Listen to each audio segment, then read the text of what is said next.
Gladiators. My name is Jules Bruchez. This is Dylan. And this is the technique of the month. We're gonna attack the arm from side control, all right? So, when you back your head this way. Okay, so a couple of different side controls out here. We've got knees in.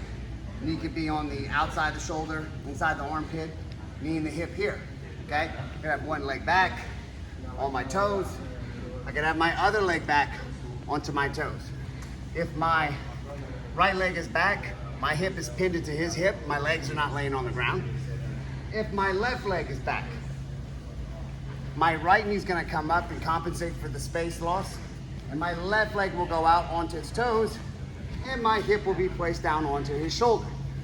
I don't want any space. Head, arm under the head, arm under his arm would be a control position, okay? This would be an attack position. I'm able to use both of my hands at the same time. So let's take a look at some situations that we can deal with. I'm gonna kick my back leg out and bring my left knee in. That way, I have a little bit more stability for this position. Because if Dylan is framing on me in any way, shape, or form, he is giving me this arm, all right? I can't simply just grab it and push it down. That is just not going to work, okay?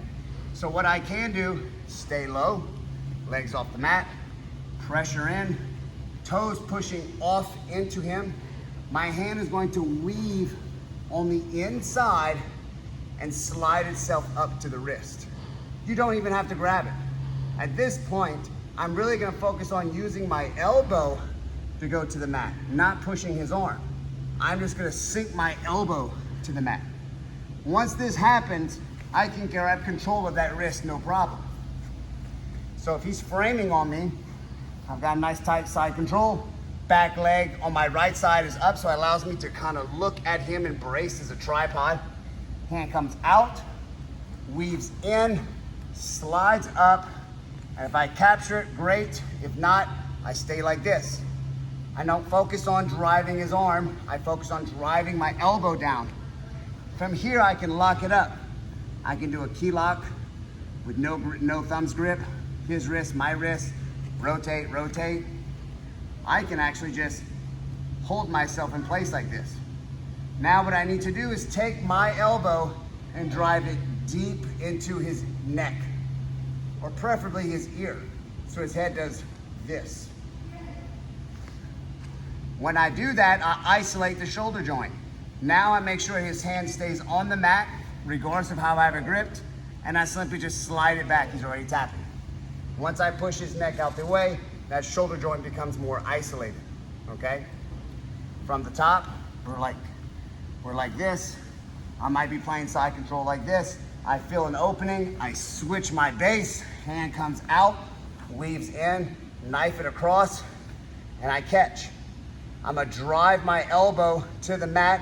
By doing that, I'm actually going to now take my left leg, drive it back as my right leg comes up, so I don't use my arms, I use my torso to rotate down into the mat. All right, from here, I push his head back, make sure his hand's pinned on the mat, and I begin to just slowly slide it towards his hip, and you got yourself your tap. That is the technique of the month. I hope that helps out. If you have any other questions about the techniques that we're going over this month, feel free to comment, and I will make sure I do a special lesson on that and post it on the student group. Take it from the top? Yeah, let's try it. Okay. He will rock you. The he